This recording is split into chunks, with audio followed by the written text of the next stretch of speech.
We are in fact tracking for you remains the India and British FTA, India's landmark free trade agreement with the United Kingdom comes into effect from today, opening a new chapter in bilateral economic ties by giving nearly 99% of Indian exports preferential access to the UK market.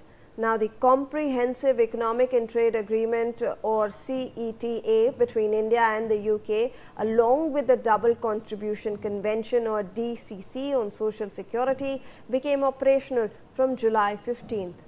Let's in fact take a look at how and which Indian goods will actually benefit in terms of export. So you have to understand that there are a lot of things that will get preferential trade over here between India and the UK. So let's look at some of the Indian exports that are likely to become duty free or that are likely to see reduction in the tariffs. So we look at marine products, which currently have one of the highest tariffs of around 20%. That will see a reduction. We will also look at the transport and auto industry, looking at becoming duty free. Currently it has a duty of around 18%.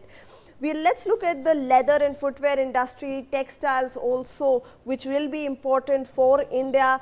Currently it sees a duty of around 16%, that is also likely to be duty free, and electrical machinery, which sees a duty of around 14%, that is also likely to decrease further now that this entire FTA has come into implementation. Let's also look at some other industries like textile.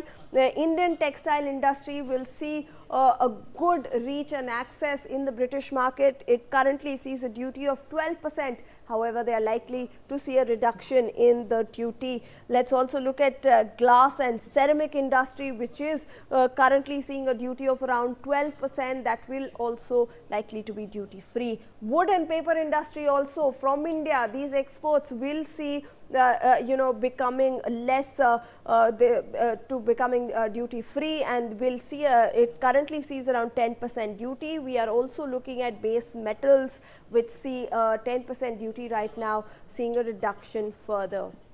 Let's look at another industry, which is minerals.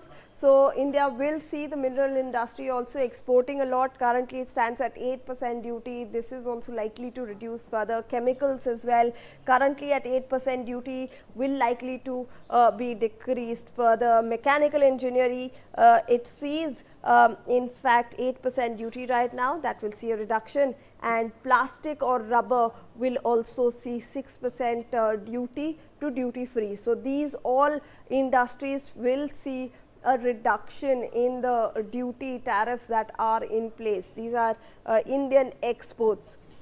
Gems and jewelry will also in fact see a reduction, currently at 4% duty. Furniture at 4% duty, likely to see more reduction.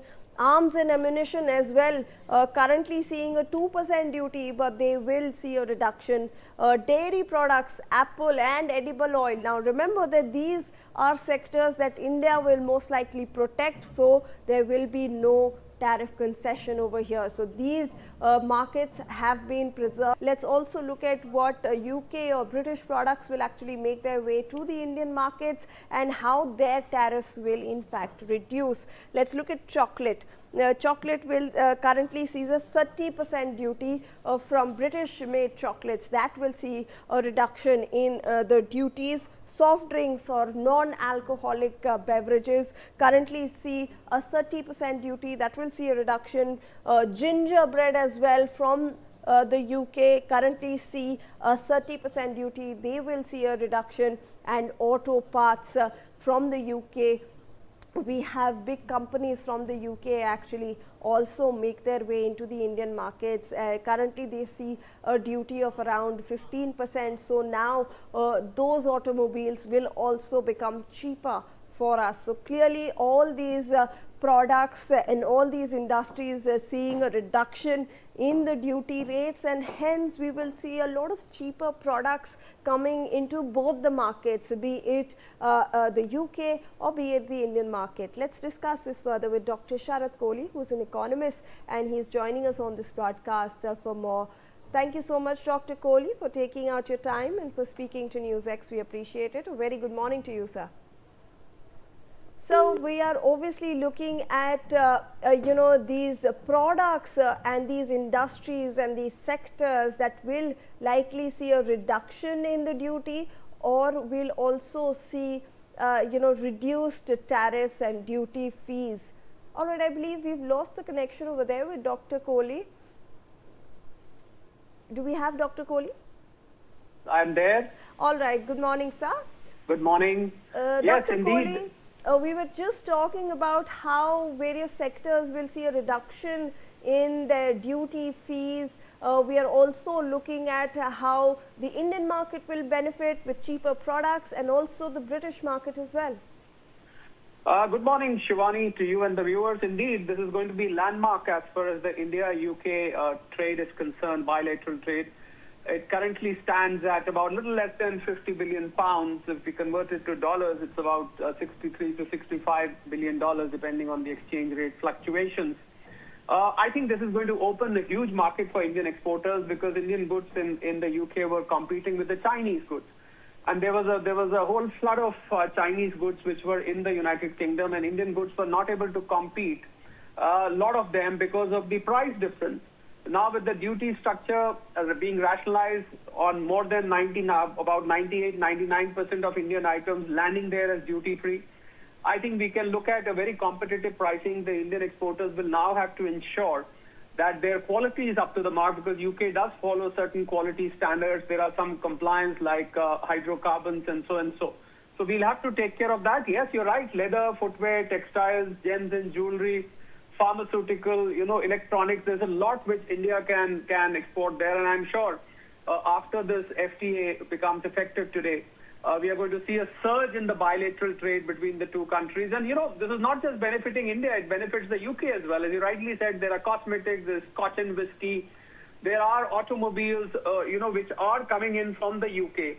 So they will also become, very, very tariff friendly. Of course, automobiles are subject to certain quotas, but they're going to become, very, very easy on tariffs. And we can, some of the favorite cosmetic brands or Scotch and whiskey brands are going to be becoming very affordable in India. So it's beneficial to both. Well, UK is looking at India as a huge market. We've seen our Commerce Minister Piyush Goyal and External Affairs Minister Dr. S. Jaishankar, who are in Europe. They are off to Spain, Finland. They are tweaking the future economic cooperation partnership agreements with the EU, which was signed on 27th of January, because we all know UK is not part of EU now after Brexit. So there's a separate agreement happening with the EU 27 nation bloc. So I think India is on a roll, and the tax collections which came in yesterday shows that Indian economy is so resilient despite the global tensions and the economic distress which is coming out of the crude oil prices and the Iran war, Shivani. All right. Thank you so much, Dr. Kohli, for your valuable perspective on this issue. We're now moving forward to some other news coming our way.